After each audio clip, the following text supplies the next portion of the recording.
By now you should have defined the scope of your management system, but how exactly does your system work? That's what clause 4.4 comes in. So let's break it down. First, let's look at what the standard actually says. 4.4, quality management system and its processes. So it is 4.41. So the organisation shall establish, implement, maintain and continually improve a quality management system, including the processes needed and their interactions, in accordance with the requirements of this international standard. The organisation shall determine the processes needed for the quality management system and their application throughout the organisation, and shall A. determine the inputs required and the outputs expected from these processes, B. determine the sequence and interaction of these processes, C.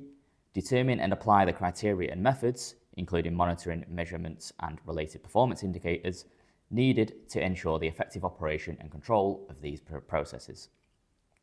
D. determine the resources needed for these processes and ensure their availability.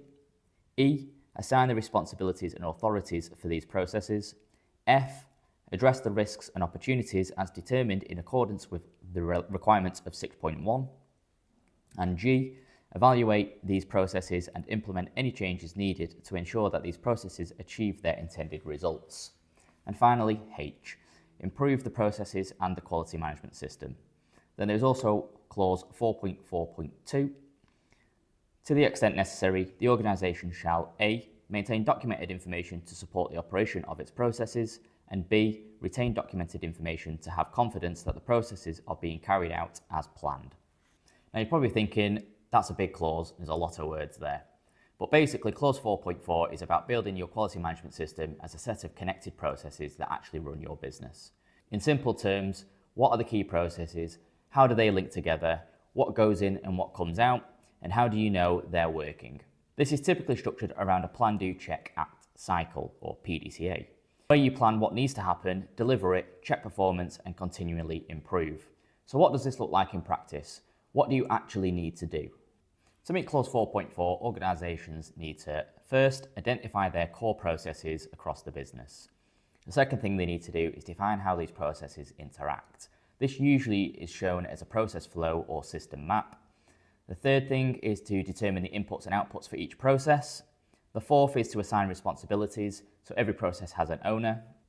The fifth thing to do is to apply controls. These could be things like procedures, KPIs and checks to ensure consistency. The sixth thing is to address risks and opportunities within their processes. And then finally, we want to monitor, measure and improve. So we want to make sure that the system evolves over time. You also need to document this to the extent necessary. So this is enough to show that your processes are defined and working as planned. So how do we bring all this together within isosmart? In isosmart, the entire quality management system is documented within the management system manual, which explains how the system operates. At the core is a process-based model built around the plan, do, check, act cycle. We define the sequences and interactions of processes across the business, from planning through operational delivery to performance monitoring and management review.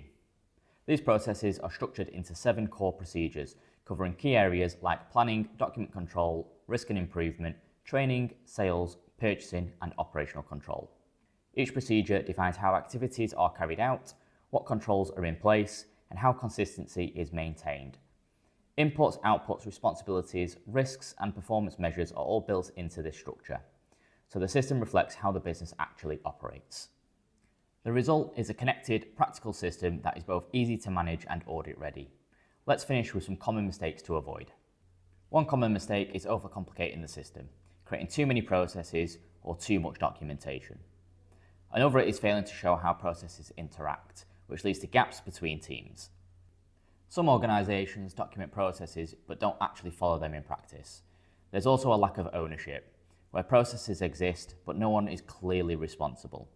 And finally, not linking the system to improvement, where in reality everything should feed back into the PDCA cycle. Clause 4.4 is where your quality management system becomes real. It's not just about defining boundaries. It's about building a connected system of processes that drives consistency, performance, and continual improvement across your business.